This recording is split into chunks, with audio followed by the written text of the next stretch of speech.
Puji Tuhan, selamat sore pemuda remaja. Kita bersyukur sore hari ini kita boleh kembali berkesempatan untuk datang ke hadirat Tuhan. Sungguh ini adalah kasih karunia Tuhan.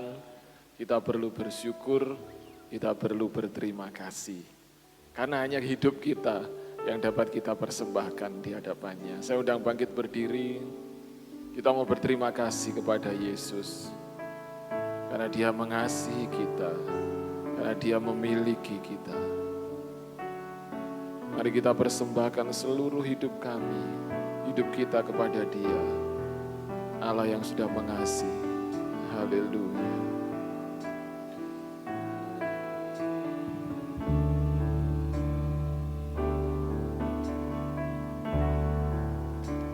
Betapa hatiku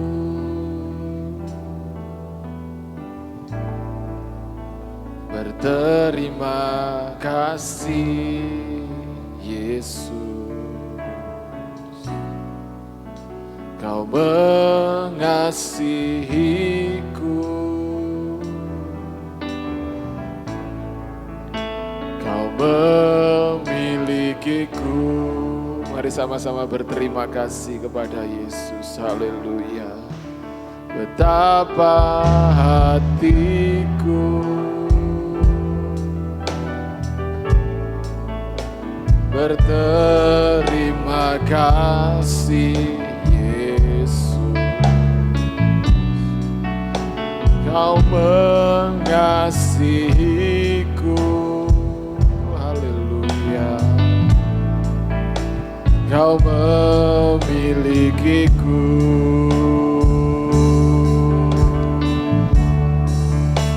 Hanya ini Tuhan persembahanku, segenap hidupku, jiwa dan ragaku, sebab tak ku miliki harta kekayaan yang cukup berarti untuk ku persembahkan.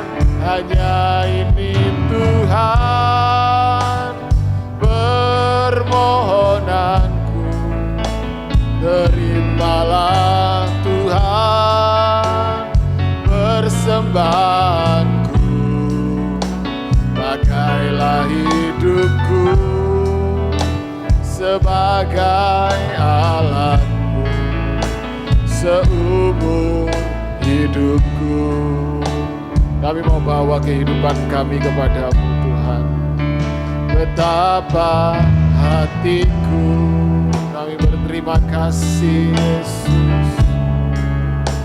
Berterima kasih Yesus. Kau mengasihiku. Terima kasih Tuhan. Kau memilikiku. Mari bersama-sama sekali lagi berterima kasihlah kepada Tuhan. Betapa hatiku, kami bersyukur Tuhan. Berterima kasih Yesus. Kau mengasihiku. Amin. Haleluya. Kau memilikiku. Ini kehidupan kami persembahkan Tuhan. Haleluya. Hanya ini Tuhan persembahanku, segenap hidupku, jiwa dan ragaku, sebab tak ku miliki harta kekayaan yang cukup berarti untuk ku persembahkan. Hanya ini Tuhan permohonanku, terimalah Tuhan persembahanku. persembahanku, pakailah hidupku sebagai alatmu seumur hidupku. Ini Tuhan persembahan kami bawa ke hadirat-Mu Tuhan. Hanya ini Tuhan persembahanku, segenap hidupku, jiwa dan ragaku, sebab tak ku miliki harta kekayaan yang cukup berarti untuk ku persembahkan. Hanya ini Tuhan permohonanku, terimalah Tuhan persembahanku, pakailah hidupku sebagai alatmu seumur hidupku. Mari pakai kami Tuhan, kami siap untuk Kau pakai. Pakailah hidupku sebagai alatmu seumur hidupku. Haleluya.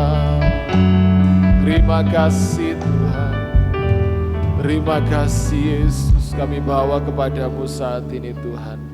Ini persembahan kami, seluruh tubuh kami, jiwa kami dan roh kami Tuhan. Kami bawa ke dalam tangan-Mu Tuhan. Sebab Engkau Allah yang begitu mengasihi kami. Engkau Allah yang sudah memilih kami. Engkau Allah yang sudah mengasihi kami. Dan saat ini kami mau membalas cinta kasih-Mu dengan mempersembahkan seluruh kehidupan kami. Kiranya Engkau terima persembahan kami menjadi persembahan yang harum. Hati kami, hidup kami ya Tuhan.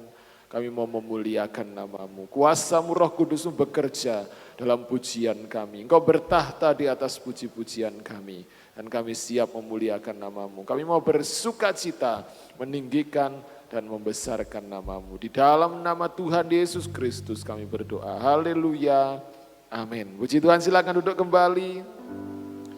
Yesus adalah alasan kita untuk kita hidup. Satu-satunya yang membuat hidup kita takkan sama. Haleluya. Ya Allah satu-satunya sumber dari segala-galanya. Haleluya.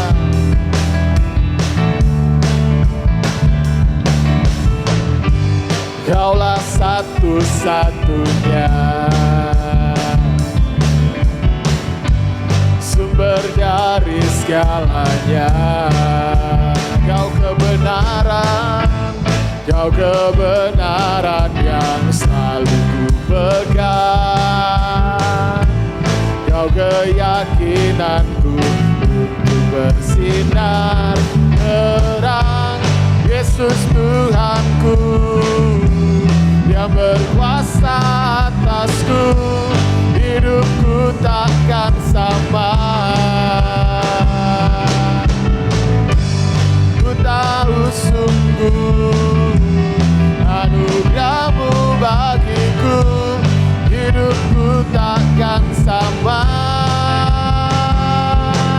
Hey. Mari bersama-sama bangkit berdiri. Kita bersuka cita. Ya Allah sumber dari segala-galanya.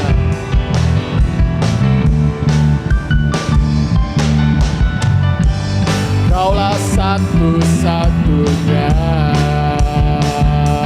Amin. Sumber dari segalanya. Dia kebenaran. Kau kebenaran yang selalu ku pegang. Kau keyakinanku untuk bersinar terang. Yesus Tuhanku yang berkuasa atasku, hidupku takkan sama. Amin. Ku tahu sungguh anugerah-Mu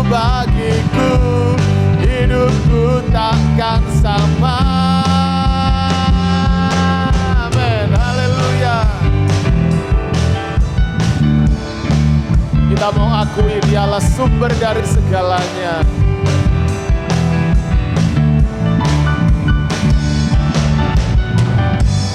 Kaulah satu-satunya sumber dari segalanya. Kau kebenaran yang selalu ku pegang. Kau keyakinanku untuk bersinar terang. Yesus Tuhanku yang berkuasa atasku, hidupku takkan sama. Amin. Ku tahu sungguh anugerah-Mu bagiku, hidupku takkan sama. Yesus Tuhanku, Yesus Tuhanku yang berkuasa atasku, hidupku takkan sama. Kami tidak mau sama Tuhan. Ku tahu sungguh anugerah-Mu bagiku, hidupku takkan sama. Kaulah alasan untukku hidup, hanya menyenangkan-Mu. Kaulah alasan untukku hidup, hanya menyenangkan-Mu. Kaulah alasan untukku hidup, hanya menyenangkan-Mu. Kaulah alasan untukku hidup, hanya menyenangkan-Mu. Yesus Tuhanku yang berkuasa atasku, hidupku takkan sama. Ku tahu sungguh anugerah-Mu bagiku, hidupku takkan sama.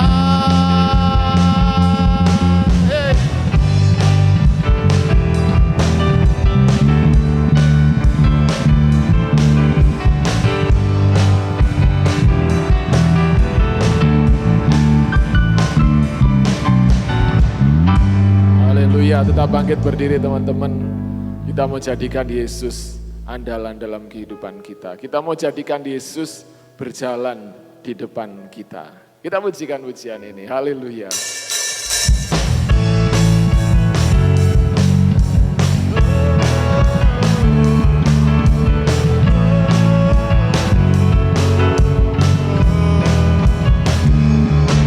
Berjalanlah di depanku, dan tuntunku di setiap langkahku.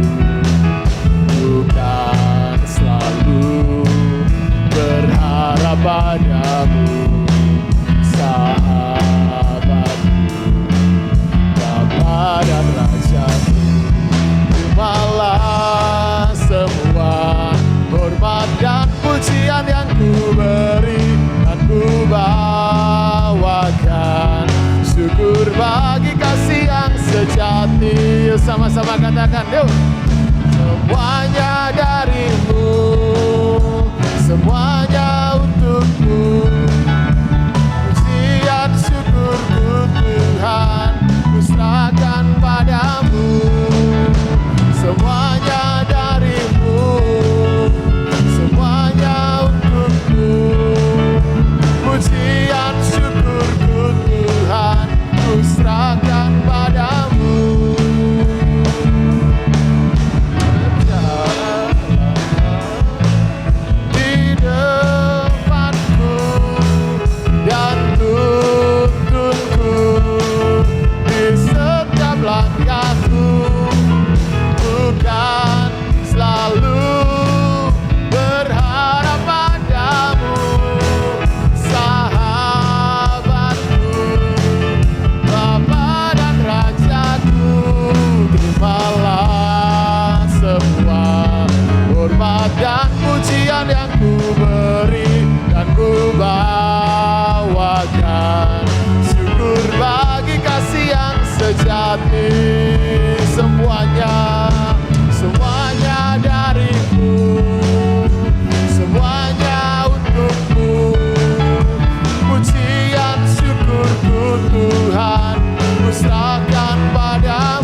Puji Tuhan, silakan duduk kembali.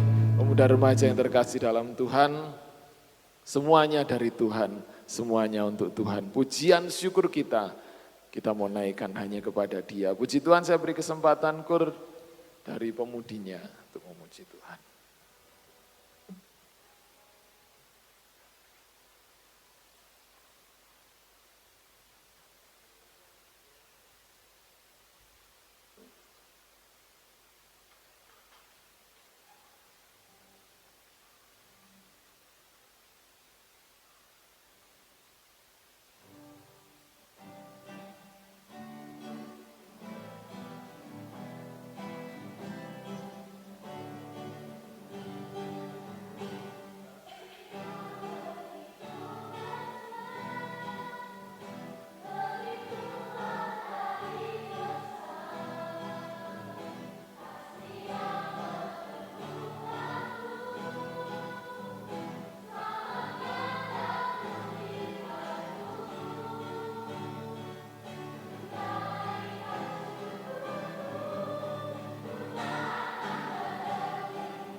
Puji Tuhan, Tuhan Yesus memberkati. Pujian dari pemudinya, kita mau terus memuji Tuhan, takkan pernah berhenti. Sebab Dia Allah yang layak kita tinggikan, kasih-Nya yang begitu besar dalam kehidupan kita. Bahkan ketika kita berbuat dosa atau menyimpang dari jalan Allah, kita harus tahu bahwa Dia Allah yang selalu ada menunggu kehidupan kita. Dia enggak rela, Allah enggak rela kita terhilang. Tapi Dia akan terus menanti kita sampai kita kembali dan membawa kita kepada tahta kasih karunia-Nya. Kita siapkan hati untuk firman Allah. Saya undang teman-teman bangkit berdiri. Kita mau katakan bahwa kasih setia Allah tidak akan pernah pudar. Haleluya. Kasih setiamu tak pernah pudar. Sungguh Kau Tuhan yang panjang sabar, semua yang baik di dalam hidupku, semua anugerah dari salib. Walaupun terkadang aku jatuh, tak pernah berubah sayangmu. Sungguh tak kuduga Kau tetap setia hatiku tuh kembali padamu.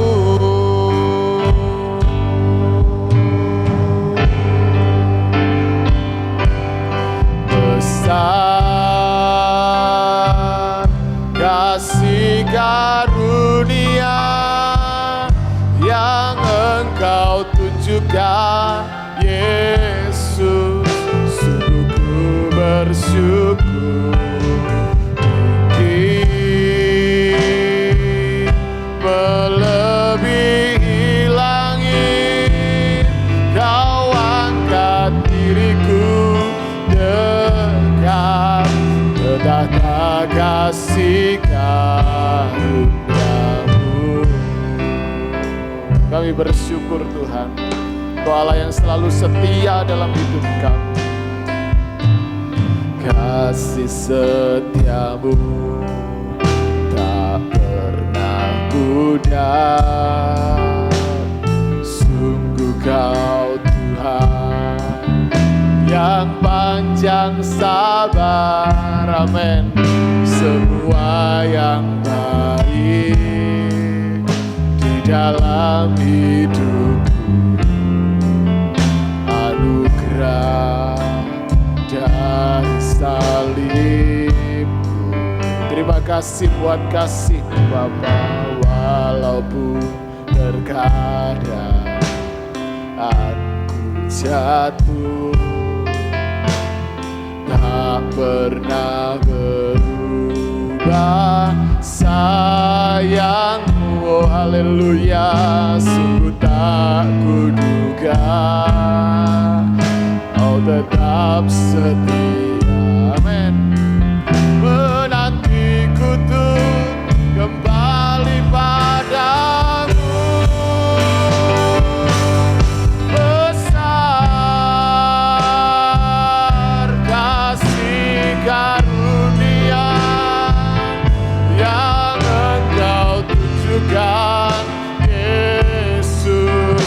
Sungguh ku bersyukur tinggi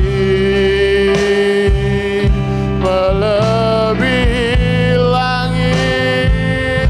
Kau angkat diriku dekat ke tahta kasih karuniamu.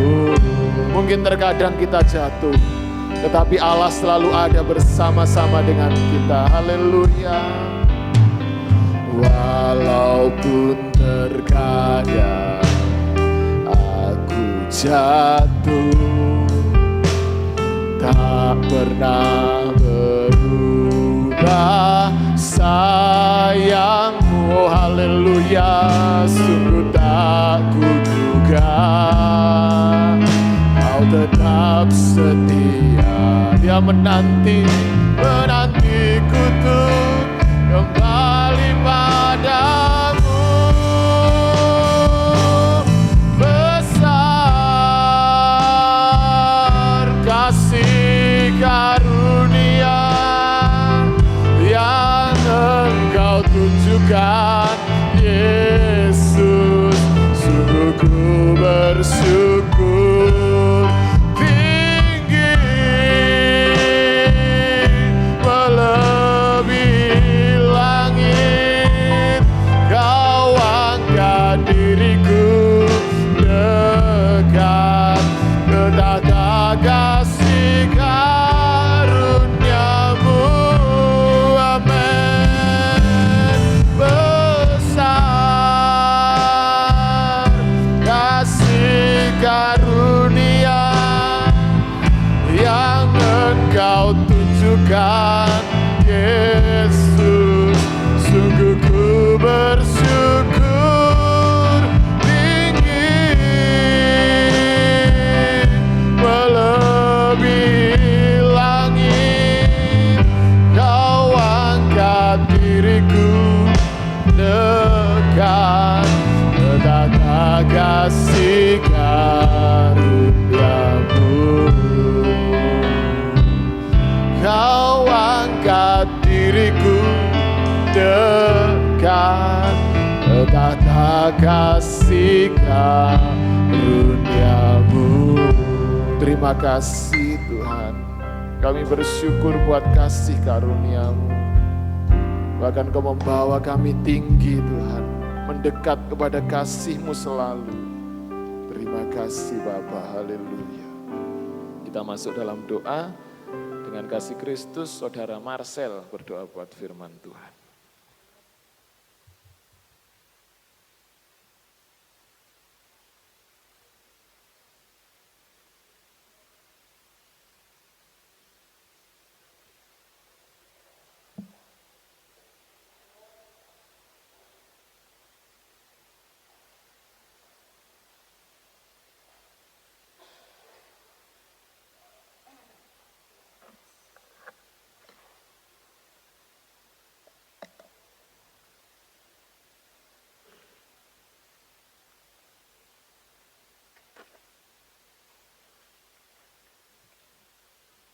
Ya, puji Tuhan. Kita sudah memuji, memuliakan nama Tuhan. Kita percaya semua itu menyenangkan hati Tuhan. Amin. Mari beri senyum buat kiri kanan kita. Senyum yang terbaik. Smile Mbak Isma. Ya, jangan tegang. Kita mau kembali belajar firman Tuhan. Mari sama-sama kita buka Alkitab kita dalam Yosua pasalnya yang ke-9.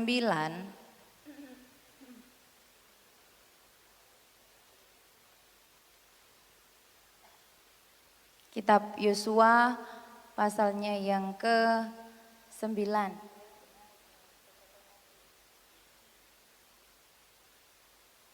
Ayatnya yang ke-14. Kita baca bersama-sama ya. Yosua pasalnya yang ke-9, ayatnya yang ke-14. 2, 3. Lalu orang-orang Israel mengambil bekal orang-orang itu, tetapi tidak meminta keputusan Tuhan. Puji Tuhan. Tema khotbah pada sore hari ini, jangan lupa tanya Tuhan. Nah, dalam kitab Yosua pasalnya yang ke-9, ayatnya yang pertama sampai ayatnya yang ke-19, ke-15, di situ menjelaskan tentang bangsa Israel didatangi oleh orang Gibeon.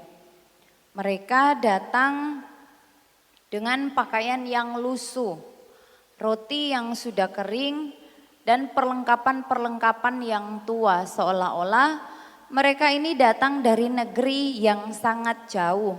Tetapi teman-teman yang dikasih Tuhan, kalau membaca ayat demi ayat, sebenarnya orang Gibeon ini tinggal dekat dengan orang Israel. Mereka adalah orang-orang yang tinggal di daerah tanah Kanaan. Mereka menipu bangsa Israel supaya bangsa Israel ini tidak menyerang orang-orang Gibeon. Karena di dalam pasalnya yang ke-9 ayatnya yang pertama saya baca, ketika terdengar oleh raja-raja di sebelah barat sungai Yordan, di pegunungan, di daerah bukit dan sepanjang tepi pantai laut besar sampai ke seberang gunung Libanon, yakni raja-raja orang Het, orang Amori, orang Kanaan, orang Feris, orang Hewi dan orang Yebus, bergabunglah mereka dengan seia sekata untuk memerangi Yosua dan orang Israel. Tetapi ketika terdengar kepada penduduk negeri Gibeon apa yang dilakukan Yosua terhadap Yeriko dan Ai, maka mereka pun bertindak dengan memakai akal. Jadi sebenarnya mereka ini takut kepada Yosua dan bangsa Israel. Kenapa? Karena mereka telah mendengar bagaimana Allah menyertai Yosua dan bangsa Israel di pasal-pasal sebelumnya. Bagaimana Yosua dan bangsa Israel melawan penduduk kota Yeriko mereka merobohkan, mereka menumpas, bahkan kota Ai, bangsanya, orang-orangnya dibinasakan oleh Yosua dan orang Israel. Orang-orang Gibeon ini takut, akhirnya mereka berpura-pura dari negeri yang jauh. Nah, Yosua dan para pemimpin Israel melihat bukti-bukti yang mereka bawa, yaitu apa? Tadi saya sudah katakan rotinya sudah kering, perlengkapan mereka sudah tua, pakaian mereka sudah lusuh. Kelihatannya benar, demikianlah yang terjadi. Akhirnya apa? Yosua mengadakan persahabatan dengan mereka. Yosua ini membuat perjanjian dengan orang Gibeon. Yosua dan bangsa Israel membiarkan mereka tetap hidup. Mari kita lihat ayat 16. Pasal 9 ayat 16 saya baca. Tetapi setelah lewat 3 hari, sesudah orang Israel mengikat perjanjian dengan orang-orang itu, terdengarlah oleh mereka bahwa orang-orang itu tinggal dekat mereka, bahkan diam di tengah-tengah mereka. Bukan dari negeri yang jauh, seperti yang mereka sampaikan kepada Yosua. Mereka tinggal di tengah-tengah bangsa Israel.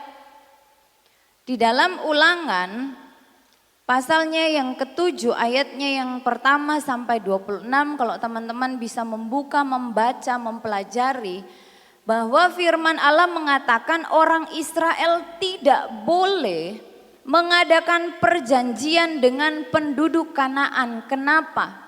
Karena bangsa Kanaan ini tidak mengenal Allah. Ketika bangsa Israel Tuhan izinkan masuk ke tanah Kanaan, semua penduduk di Kanaan itu harus dibinasakan, harus dimusnahkan. Mereka tidak kenal Allah. Kalau tidak dimusnahkan, dalam Ulangan pasal 7 ayat 1 sampai 26 di situ menjelaskan bahwa bangsa Kanaan ini bisa membuat keturunan bangsa Israel menyimpang dari Allah. Bisa membuat bangsa Israel beribadah kepada ilah yang lain sehingga membangkitkan murka Allah. Tetapi Yosua di dalam pasal 9 ini dia mengikat perjanjian dengan orang-orang Gibeon. Kesalahan Yosua ada di ayat 14-15, ayat 14 kita sudah baca tadi. Orang-orang Israel mengambil bekal orang-orang itu tetapi tidak meminta keputusan Tuhan. Maka Yosua mengadakan persahabatan dengan mereka dan mengikat perjanjian dengan mereka bahwa ia akan membiarkan mereka hidup. Dan para pemimpin umat itu bersumpah kepada mereka. Ini kesalahan. Melakukan perjanjian dengan orang Gibeon tanpa meminta keputusan dari Tuhan. Yosua sebenarnya adalah pemimpin yang hebat. Kalau teman-teman pemuda remaja bisa mengikuti pembacaan Alkitab setiap hari, ketika membaca dalam kitab Yosua bagaimana Yosua melanjutkan tongkat estafet Musa yang awalnya adalah pemimpin dilanjutkan oleh Yosua. Dia dipakai oleh Allah begitu luar biasa. Banyak perkara yang Tuhan bela. Tetapi di dalam pasal 9 Yosua melakukan kesalahan. Ia mengandalkan penglihatan. Ia mengandalkan logika. Ia tidak bertanya kepada Tuhan. Akibatnya apa? Orang Israel tertipu. Orang-orang Gibeon katakan kami ini dari negeri yang jauh. Ayo ikat perjanjian dengan kami. Ketika Yosua melihat fakta di depan matanya, roti sudah kering, baju sudah lusuh, perlengkapan sudah tua. Yosua pakai logikanya, oh iya sih, dari penglihatan diolah oleh logikanya. Gak lagi bertanya kepada Tuhan, Tuhan ini benar apa enggak? Mereka ini dari negeri yang jauh atau tidak? Langsung saja membuat keputusan. Gak tanya-tanya Tuhan. Akibatnya Israel tertipu. Ternyata orang yang baik sekalipun bisa salah dalam mengambil keputusan jika tidak melibatkan Tuhan. Kalau dalam terjemahan asli dan disalin ke bahasa Inggris, di situ menjelaskan bahwa Yosua dan bangsa Israel tidak meminta firman Tuhan. Tidak meminta petunjuk dan nasihat Tuhan. Kalau bahasa Indonesia mengatakan mereka tidak meminta keputusan Tuhan. Dalam bahasa aslinya lebih menekankan tentang tidak meminta firman Tuhan. Mengadakan perjanjian yang tidak bisa dibatalkan. Ketika Yosua dan para tua-tua orang Israel membuat sebuah perjanjian dengan orang Gibeon, ini adalah perjanjian yang tidak bisa dibatalkan. Ketika mereka katakan iya, kami mengadakan persahabatan dengan kamu, kami mengikat perjanjian, kami akan membiarkan kamu hidup. Mereka bersumpah, tidak bisa dibatalkan sekalipun pada kedepannya ternyata orang-orang Gibeon ini berbohong. Gak bisa dibatalkan. Akhirnya yang terjadi mereka tertipu. Mereka melanggar peraturan yang sudah Allah tetapkan dalam kitab Ulangan. Tadi saya katakan peraturan Allah semua dimusnahkan. Tetapi Yosua dan bangsa Israel terikat. Melanggar peraturan Allah. Mari kita lihat contoh yang lain. Tentang Simson. Simson dalam Hakim-Hakim pasalnya yang ke-14 ayat 1 sampai 3, pasal 16 ayat 1, pasal 16 ayat 4. Simson ini berulang kali menjalin hubungan yang tidak sesuai dengan kehendak Allah. Simson ini menyukai perempuan dari Filistin, seorang gadis dari Filistin. Dia menghampiri perempuan sundal di Gaza. Gaza ini masih termasuk wilayah orang Filistin. Pasal 16 ayat yang keempat, Simson jatuh cinta pada perempuan di lembah Sorek. Namanya Delila. Ya, Hakim-Hakim 16 ayat 4, Simson jatuh cinta kepada perempuan dari lembah Sorek. Lembah Sorek ini adalah perbatasan antara wilayah orang Israel dan orang Filistin. Ketika dia katakan bahwa dia menyukai perempuan atau gadis, seorang gadis Filistin, orang tuanya berkata, apakah tidak ada dari keturunan bangsa Israel? Tetapi dia katakan, aku suka, aku jatuh cinta. Bahkan sampai pasal 16 ayat 4, kembali menyukai perempuan dari Filistin, yaitu Delila. Dan itu tidak sesuai dengan kehendak Allah. Tetapi Simson lebih suka memilih apa yang menurut dia baik. Tidak mau bertanya kepada Tuhan, tidak mau minta firman Tuhan. Apakah keputusanku ini berdasarkan keputusan Tuhan? Apakah keinginanku sesuai dengan Tuhan? Nah, Simson hanya mengikuti perasaannya dan apa yang dianggap mata baik. Terlihat cantik. Mari kita buka. Ya, Hakim-Hakim pasalnya yang ke-14. Ke-16 ayat 4. Hakim-Hakim 16 ayat 4. Sesudah itu Simson jatuh cinta kepada seorang perempuan dari lembah Sorek yang namanya Delila. Ya, dia ikuti perasaannya. Dia anggap apa yang dia lihat itu baik. Dia jatuh cinta. Ini sesuai kehendak Tuhan atau bukan? Terserah. Ini sesuai kehendak Allah atau tidak? Terserah. Aku memutuskan bahwa aku sudah jatuh cinta kepadanya.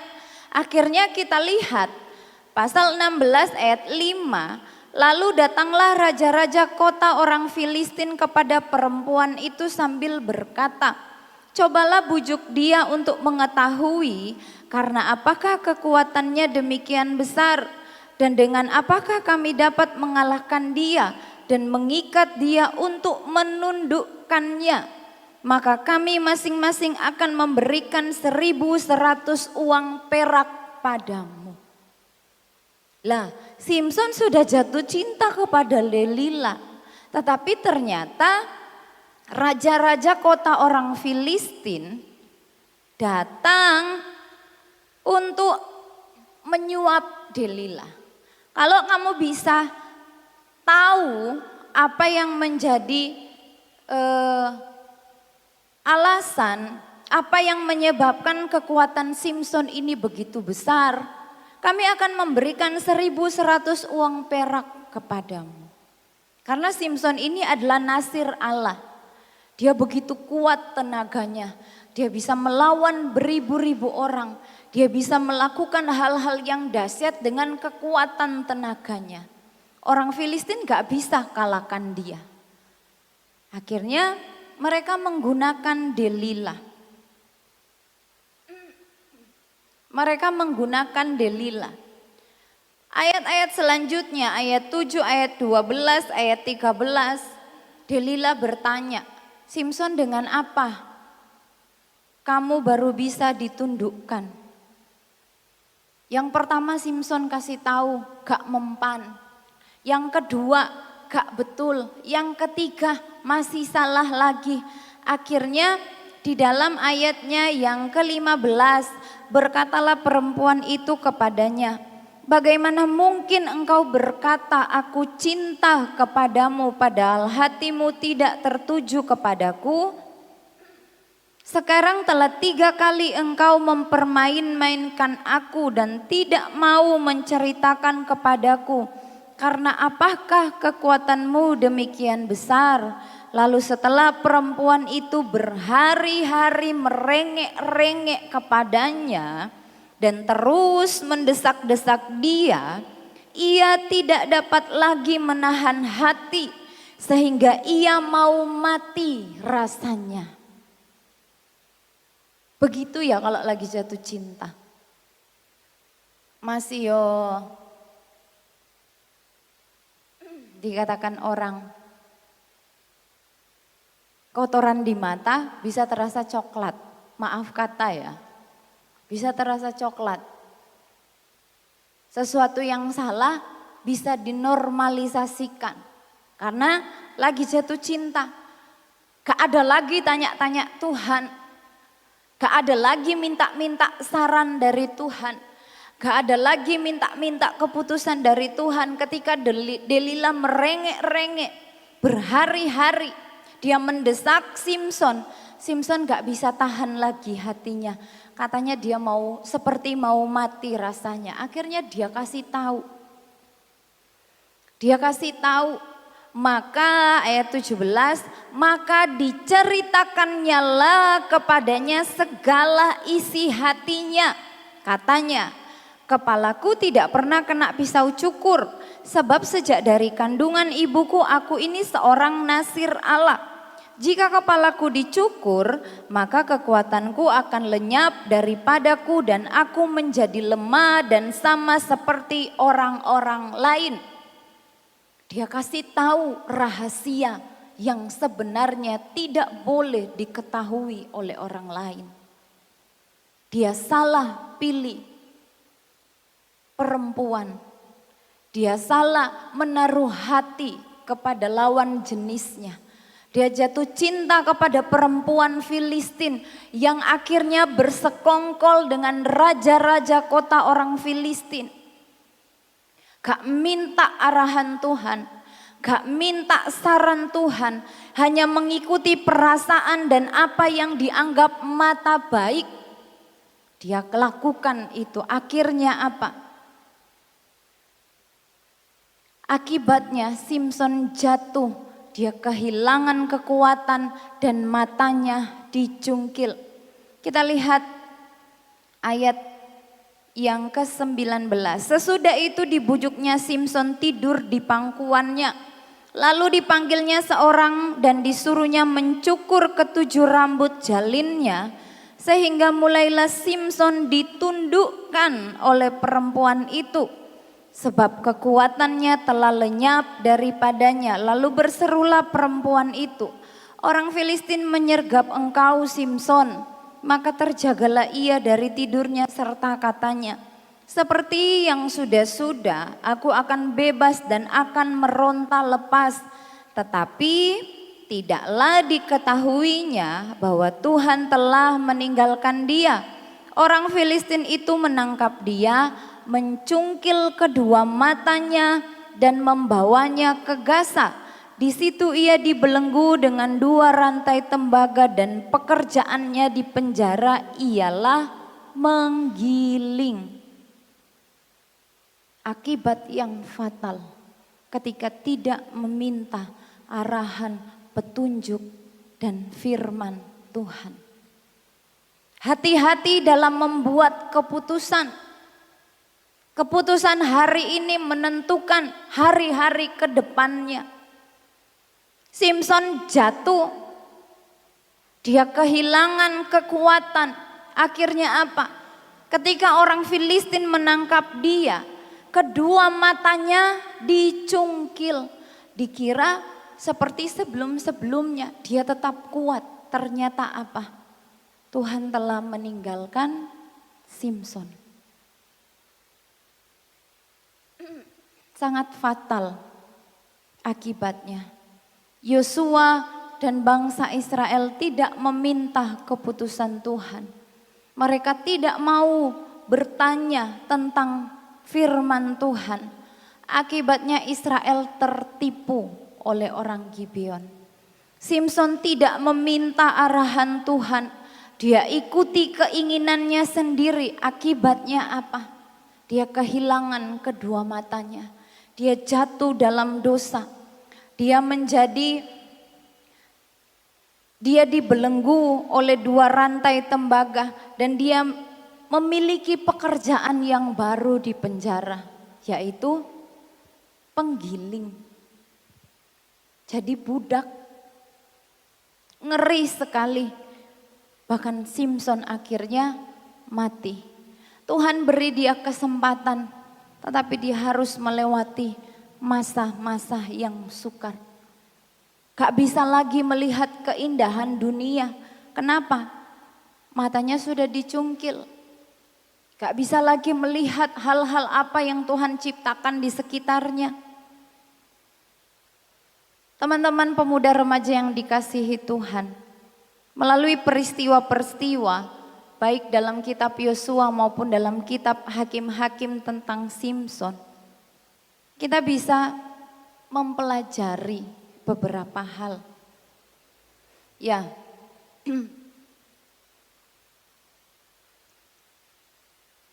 yang pertama, Jangan hanya mengandalkan apa yang kita lihat baik. Tidak semua yang terlihat baik benar-benar baik. Tidak semua yang terlihat baik itu benar.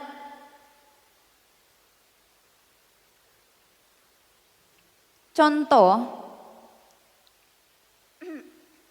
ketika kita punya teman, misalnya ya, kelihatan teman kita, oh baik, ramah, mudah bergaul, sering membantu,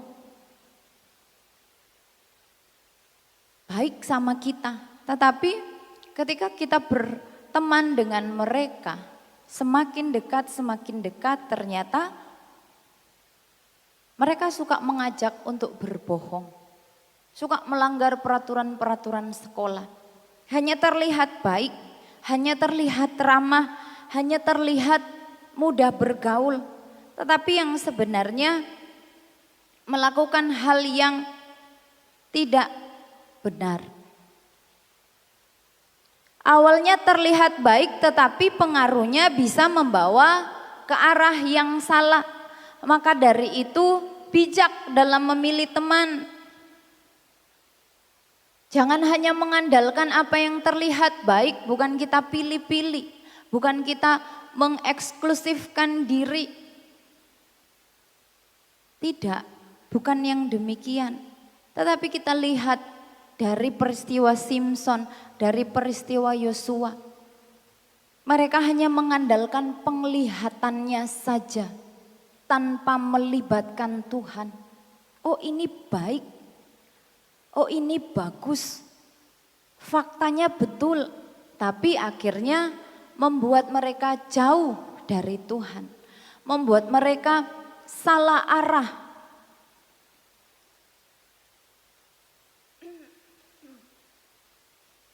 Atau mungkin teman-teman pemuda remaja misalnya bergabung dalam komunitas atau kelompok atau pergaulan yang terlihat seru misalnya ya. Karena kan anak-anak muda lebih suka ada di komunitas-komunitas, ada di kelompok-kelompok. Oh terlihat kompak, oh suka kumpul-kumpul. Ternyata di dalam pergaulan itu menerapkan hal-hal yang salah.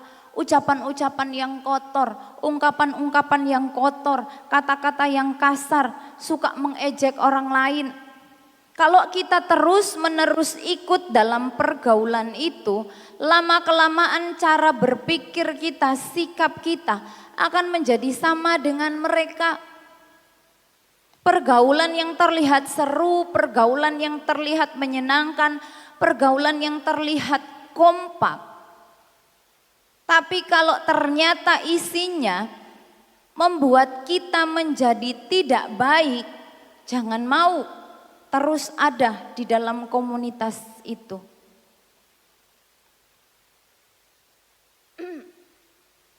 Sekarang zamannya teknologi yang begitu canggih. Sesuatu yang terlihat di internet menarik, tetapi belum tentu semua yang menarik itu memiliki manfaat yang positif, betul? Banyak sekali video-video yang lagi viral. Video-video yang kita anggap wah lucu, wah video itu menghibur. Tapi ternyata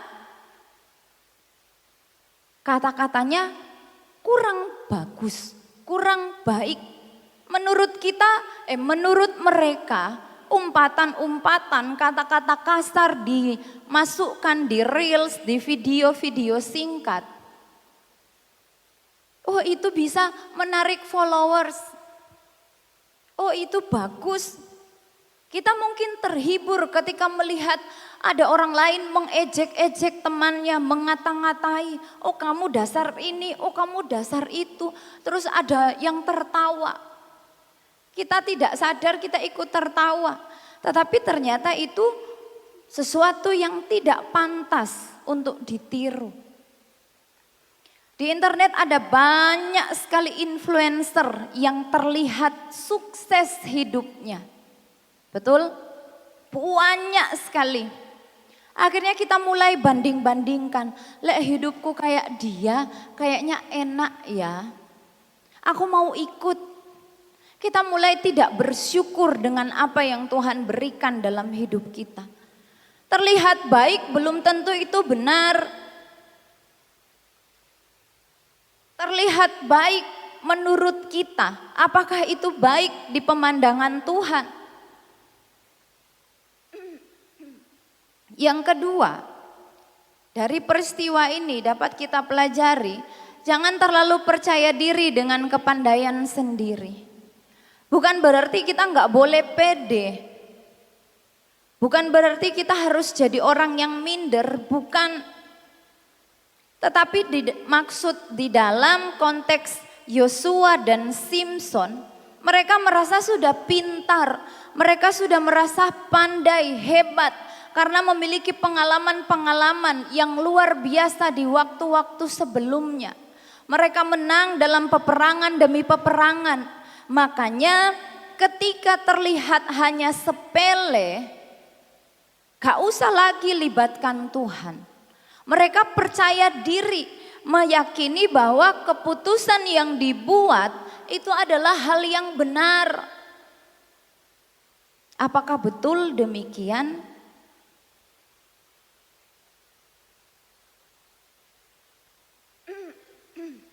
Merasa gak butuh lagi Tuhan. Kalau pemuda remaja teman-teman sudah pintar secara IQ, secara teknologi, secara public speaking, apalagi, dan lain sebagainya. Bukan berarti kita tidak butuh Tuhan. Bukan berarti kita sudah bisa melebihi Tuhan. Gak bisa demikian. Akan tersesat, akan salah arah. Ketika pemuda remaja dalam hidup ini mengambil sebuah keputusan dan tidak melibatkan Tuhan. Aku wis cinta sekali sama dia Tuhan. Ini waktuku jalan-jalan, ini waktuku healing sama si A. Loh, di gerejaku jadwal ibadah hari Sabtu. Gak apa-apa wis Tuhan, minggu depan kan masih ada hari Sabtu. Kalau yang kita putuskan itu membuat kita jauh dari Tuhan, berarti itu tidak sesuai dengan kehendak Tuhan. Sesuatu yang kita pilih, yang kita lihat baik, kita percaya diri itu hal yang betul, hal yang benar. Tetapi membuat kita jauh dari Tuhan. Mulai malas beribadah, malas belajar. Gak lagi terlalu produktif. Yang dipikirin itu terus. Fokusnya di situ terus. Akhirnya banyak yang terabaikan. Apakah itu sesuai dengan kehendak Tuhan?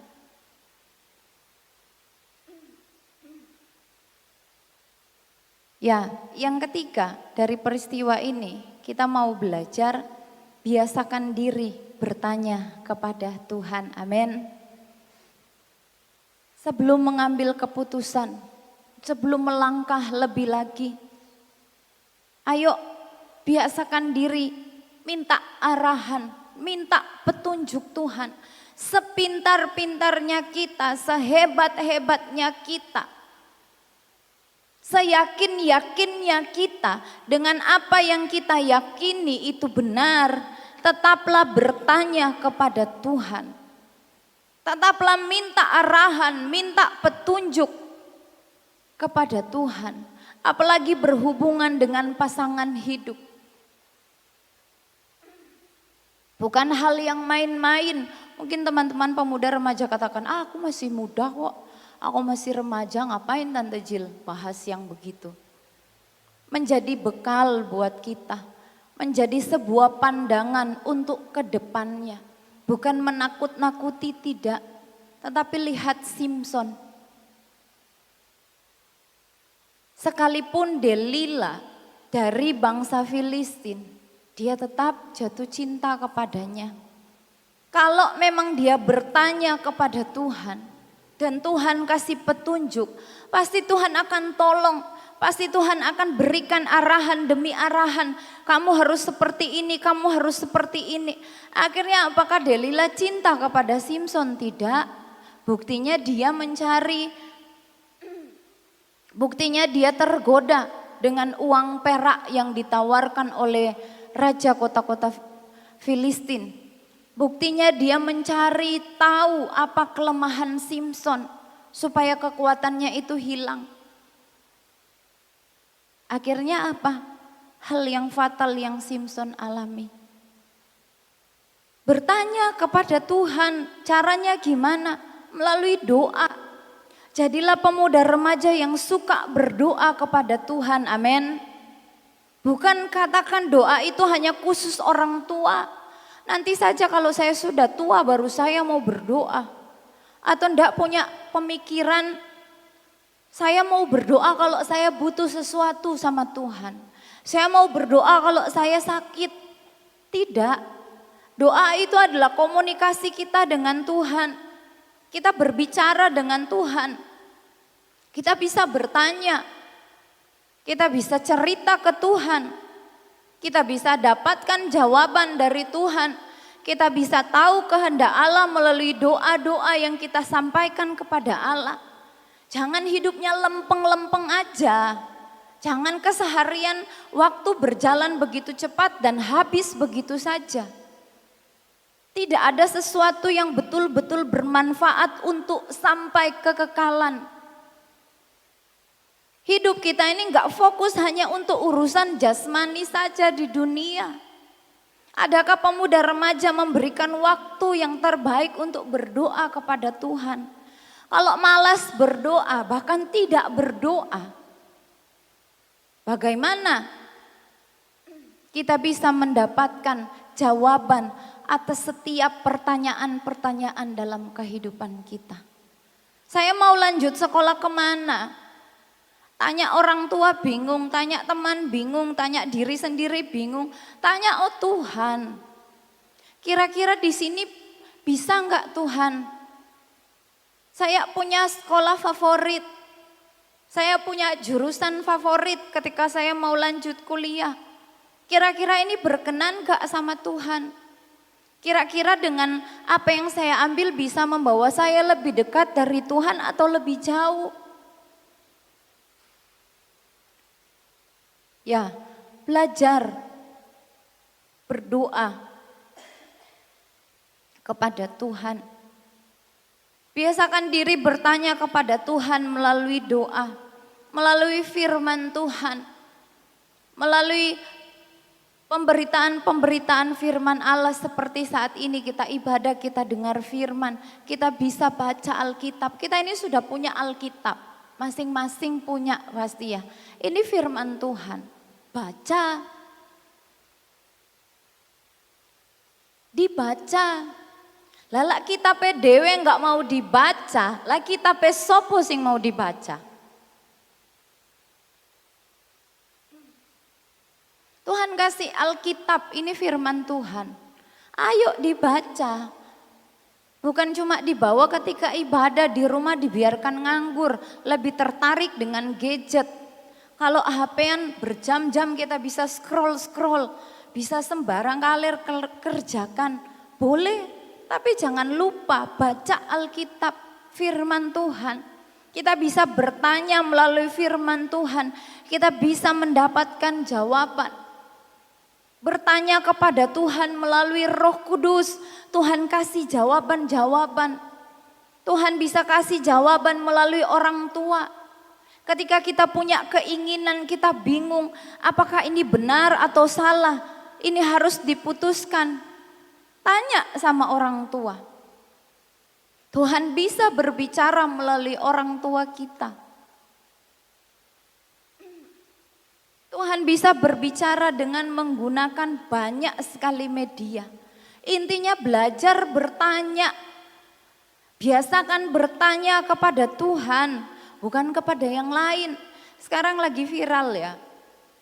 Kalau zaman dulu orang-orang itu privasi WA. Tapi sekarang katanya sangat privasi itu Gemini, apalagi ChatGPT, Dola. Gak boleh dibaca oleh orang lain, gak boleh dilihat oleh temannya. Karena di situ banyak sekali percakapan-percakapan. Boleh bertanya kepada hal-hal yang demikian, tapi bukan berarti meniadakan Tuhan. Teman-teman ketika belajar mengalami kesulitan bisa cari di AI, bisa dapat bantuan. Tetapi untuk hal yang lain, AI ini tidak bisa memberikan jawaban, tidak bisa membantu, tidak bisa menolong kita untuk membuat sebuah keputusan yang benar, apalagi menyangkut masa depan, menyangkut kekekalan, menyangkut surga. Gak bisa. Tanya sama Tuhan. Lek seperti ini bisa enggak Tuhan? Lek bergaul seperti ini boleh enggak Tuhan? Kalau saya berpakaian seperti ini yang lagi viral, kira-kira boleh ya Tuhan? Kira-kira aman enggak bagi diri saya? Atau mengundang hal-hal yang jahat? Tanya sama Tuhan, minta hikmat sama Tuhan. Pasti Tuhan kasih jawaban. Bukan semua yang viral itu harus kita contohi. Bukan semua yang viral itu harus kita ikuti, tidak. Bukan semua yang lagi booming, yang lagi terkenal, itu bisa kita terapkan dalam diri kita. Belajar bertanya kepada Tuhan. Apakah yang saya inginkan atau yang saya mau putuskan, ini bisa membuat saya lebih dekat dengan Tuhan atau lebih jauh? Bisa membuat saya lebih dekat dengan keluarga atau lebih jauh? Bisa membuat saya tetap positive thinking atau lebih berpikir pada hal-hal yang tidak baik? Tanya sama Tuhan. Kalau saya keakian gadget Tuhan, apakah ini akan membuat sebuah keretakan hubungan dalam keluarga saya? Coba tanya ke Tuhan. Pasti Tuhan kasih jawaban. Pasti Tuhan kasih hikmat. Semua ada bagian-bagiannya. Gak bisa lebih menonjol yang satu dan yang lain terabaikan. Untuk masa depan, kita susun rencana, kita punya tujuan, kita ingin goal yang demikian. Minta arahan, minta petunjuk untuk pasangan hidup sejak muda, sejak dini. Tanya sama Tuhan. Kalau kita potong rambut, salah potong, 1 bulan kemudian bisa panjang lagi. Kita bisa atur lagi. Salah beli baju kita bisa tukar. Bisa dimodifikasi. Kalau salah pilih pasangan hidup mau tukar di mana? Gak bisa. Sudah ikat perjanjian dalam sebuah pernikahan kudus. Terikat untuk selama-lamanya. Selama masih hidup di muka bumi. Aku gak cocok. Mau ganti. Lah masih punya hubungan teman baik ya istilahnya pacaran bisa ganti. Lah sudah menikah gak bisa. Baik gak baik ya diterima. Tanya betul-betul sama Tuhan. Minta arahan sama Tuhan. Kalau Tuhan kasih kesempatan sekolah, baik-baik. Belajar dengan rajin, dengan tekun. Jangan main-main. Jangan memikirkan hal-hal yang sebenarnya tidak harus kita pikirkan. Dikasih kesempatan sekolah yang baik. Ya, cari komunitas, cari teman, cari pergaulan yang positive thinking. Yang bisa membawa kita lebih produktif lagi. yang bisa membawa kita kepada hal-hal yang benar, yang bisa membawa kita lebih bertumbuh dan berbuah di dalam Tuhan. Dan itu kita bisa temukan kalau kita bertanya dan minta arahan dari Tuhan. Amin. Bukan suka-suka kita, bukan berdasarkan apa yang kita lihat, bukan berdasarkan apa yang kita yakini. Ya, mari kita renungkan. Apakah saya sering mengambil keputusan? Apakah saya sering mengambil keputusan tanpa berdoa? Seperti orang yang berkaca ya, kita bertanya pada diri kita sendiri. Apakah Tuhan sudah menjadi tempat saya untuk meminta keputusan, untuk meminta arahan, untuk meminta petunjuk? Apakah saya lebih percaya diri sendiri daripada percaya kepada Tuhan? Minta arahan, minta pimpinan, minta petunjuk dari Tuhan untuk melakukan sebuah keputusan.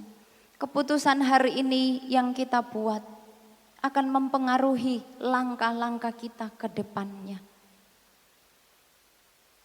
Yosua dan Simson mengingatkan hal-hal yang menjadi sebuah pelajaran hidup yang penting bagi kita pemuda remaja, bagi kita anak-anak Tuhan.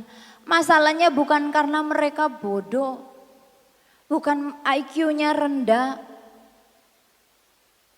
Masalahnya karena mereka lupa bertanya kepada Tuhan. Yosua pemimpin yang besar, dia bisa salah karena mengambil keputusan yang tidak didasarkan kepada keputusan Tuhan. Kita juga sangat membutuhkan Tuhan dalam setiap keputusan-keputusan yang akan kita ambil. Amin. Kita butuh Tuhan, Tuhan arahkan saya. Tuhan bantu saya, Tuhan tolong saya. Yang begini betul enggak Tuhan? Tanya sama Tuhan. Karena itu mulai hari ini biasakan berdoa sebelum mengambil keputusan. Kita minta hikmat dari Tuhan. Kita libatkan Tuhan dalam setiap langkah kehidupan kita. Banyak-banyak berdoa, banyak-banyak bertanya kepada Tuhan.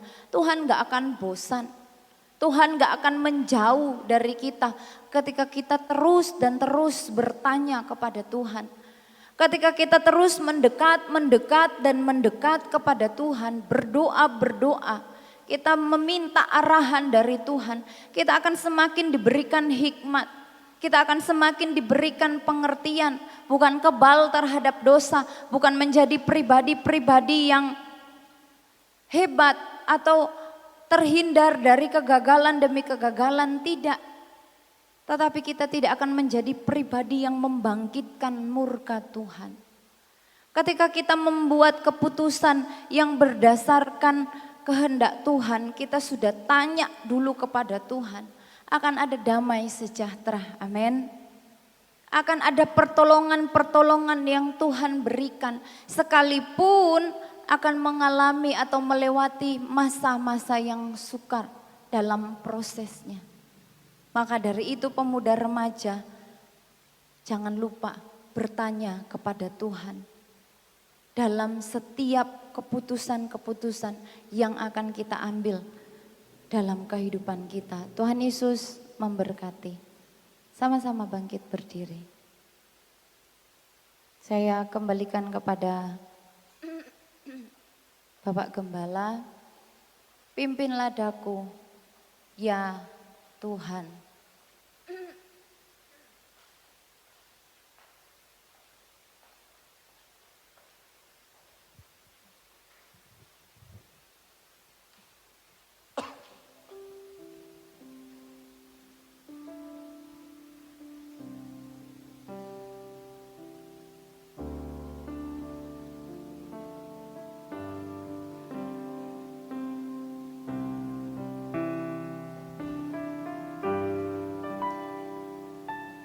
Bimbinglah daku, ya Yesus,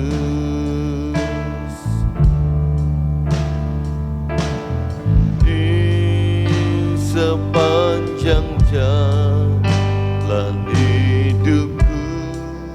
Firman-Mu bagaikan sulur, Firman-Mu bagaikan sulur,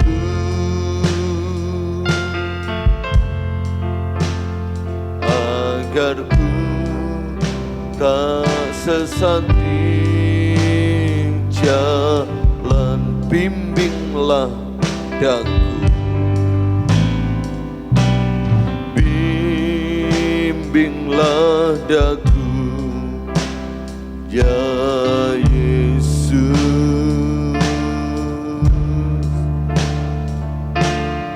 di sepanjang jalan hidupku.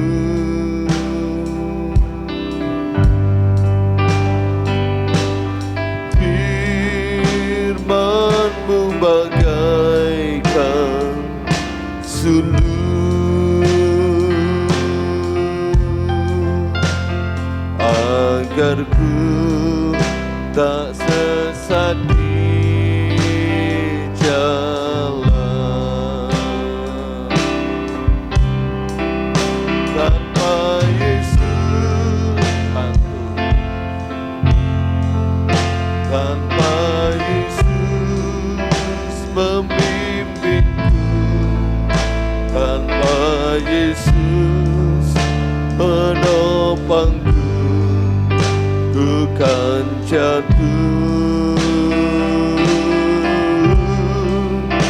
Dengan Yesus di sisiku, dengan Yesus membimbingku, dengan Yesus menopangku, ku tak jatuh. Bimbinglah, mari kita naikkan nadanya. Bimbinglah daku, ya Yesus,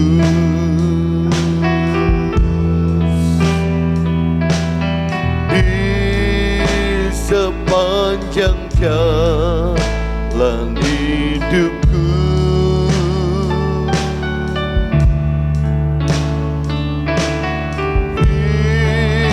Firman-Mu bagaikan sulur, agar ku tak sesat di jalan. Amin.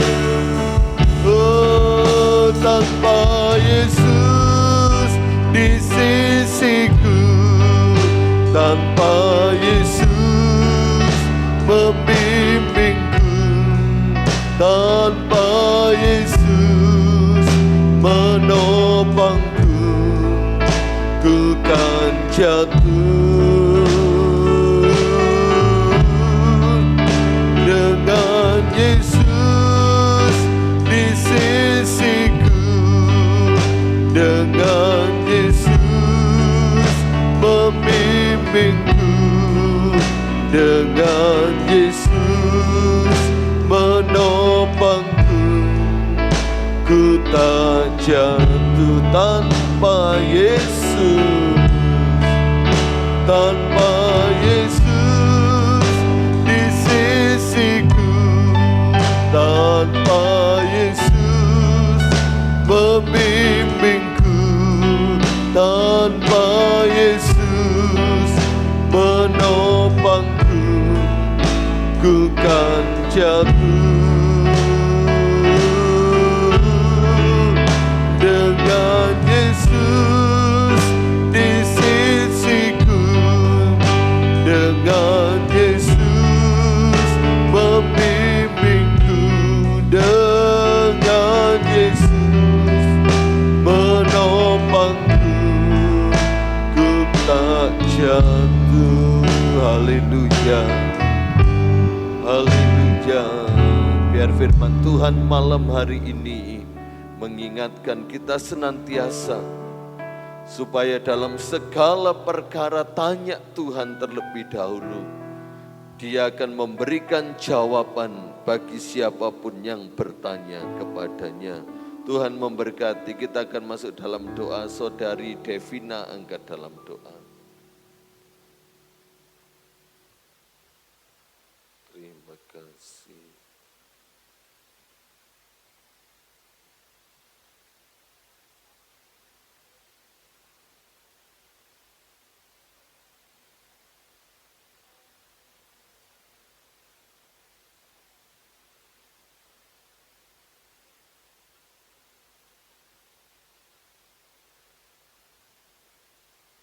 Amin, puji Tuhan. Dipersilakan duduk kembali, kita akan jalankan korban persembahan.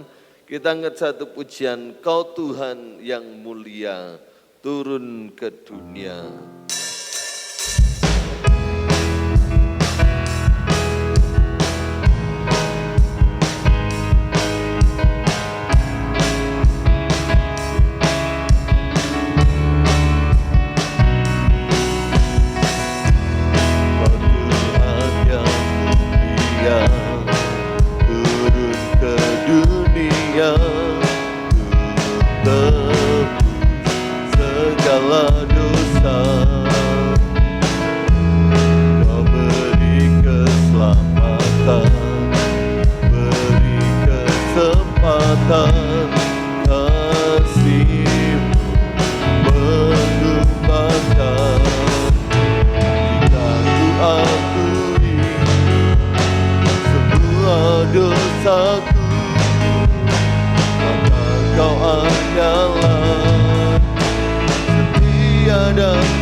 Pilihlah kebenaran yang datangnya dari Allah sendiri, dari firman Allah yang kita punya. Tuhan memberkati pengumuman gereja Selasa doa pemuda remaja dan besok sekolah minggu dan ibadah raya umum 8:30. Tuhan memberkati. Bagi pemuda remaja saya umumkan kembali yang mau mengikuti Youth Camp GPDI Jawa Timur, silakan langsung mendaftar di nomor-nomor atau informasi yang sudah saya bagikan di grup AOC Generation. Tuhan memberkati setiap kita yang hadir, yang sudah melayani Tuhan malam hari ini. Mari kita berdiri sama-sama, kita akhiri ibadah kita pada malam hari ini. Kita angkat satu pujian, ini refnya saja ya. Besar kasih karunia yang Engkau tunjukkan Yesus, haleluya.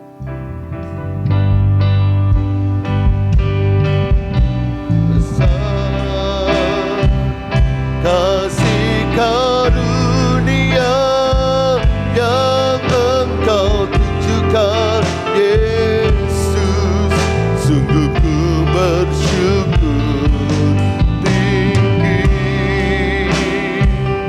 melebihi langit Kau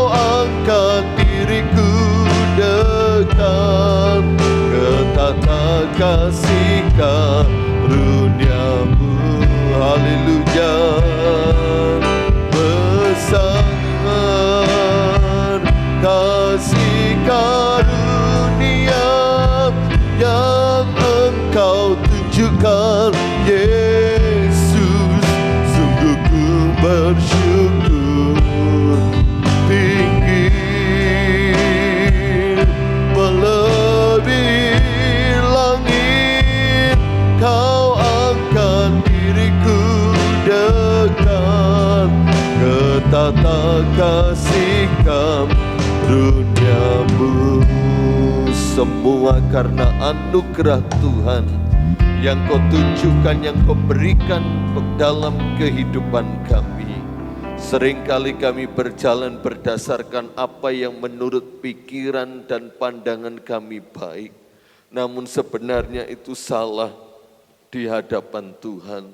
Melalui firman Allah pada malam hari ini, sejak muda ajarlah kami dan mampukan kami senantiasa ya Roh Kudus untuk selalu hidup dalam pimpinan dan tuntunan Tuhan. Selalu meminta keputusan, bertanya akan kepada firman Allah terhadap segala apa yang kami kerjakan, yang kami lakukan. Tidak lagi berdasarkan pengertian diri kami sendiri, tetapi mengakui Tuhan dalam segala perjalanan hidup kami. Meteraikan firman-Mu dalam setiap anak-anak muda di tempat ini. Memberkati semua yang telah hadir, anak-anak muda-Mu yang telah memberikan waktu, memberikan hidup mereka untuk beribadah, untuk memuji, meninggikan nama Yesus. Segala jerih payah, jerih lelah mereka, pengorbanan mereka tidak sia-sia. Tuhan perhitungkan segalanya dengan indah. Dan Tuhan memberkati dengan berkat-berkat rohani, dengan berkat-berkat iman, pengharapan dan kasih di dalam Yesus. Bahkan berkat-berkat jasmani, berkat-berkat janji ibadah dalam firman-Mu tergenapi dalam setiap pemuda remaja di tempat ini. Rekan-rekan kami yang tidak hadir, Tuhan tahu, Tuhan kenal. Kami terus berdoa dan supaya Tuhan melawati mereka, mengembalikan mereka, menggerakkan hati mereka untuk bersama-sama datang beribadah kepada Tuhan di ibadah pemuda remaja. Berkati dalam perjalanan kami pulang, tibakan kami di rumah dengan segala selamat. Pemuda remaja yang terkasih dalam Tuhan, terimalah berkat yang datangnya dari Allah Bapa, cinta kasih, rahmat anugerah, penunjukan belas kasihan, serta kasih sayang dari Tuhan kita Yesus Kristus, persekutuan kekuatan penghiburan damai sejahtera dari Allah Roh Kudus, beserta dengan kita sampai Maranatha, Tuhan datang yang kedua kali. Pulanglah dengan penuh kemenangan, pulanglah dengan membawa berkat Abraham, Ishak dan Yakub. Di dalam nama Tuhan Yesus Kristus, kami akhiri ibadah kami pada malam hari ini. Haleluya, amin. Selamat malam, Tuhan memberkati.